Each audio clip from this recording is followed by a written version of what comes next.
Well, today is 37th anniversary of me as a vlogger and as a YouTube vlogger.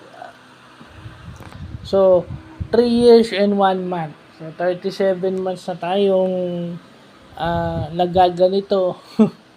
Well, sana no magtuloy-tuloy.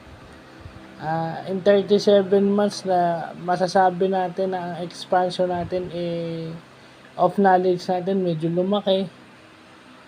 Mas nagagamit na natin yung social media ng mas maayos at na-maximize natin yan kahit sa cellphone lang. So, yun lang sa mga nag-inspire, nagturo at nag-encourage. Kahit yung sa FB Live lang, mag-FB Live ka nga lang, it's a form of vlogging na rin. So, salamat po sa lahat and sana po kung na-bless ako through vlogging, hindi man materially, sana ma-bless din kayo. So, yun lang po.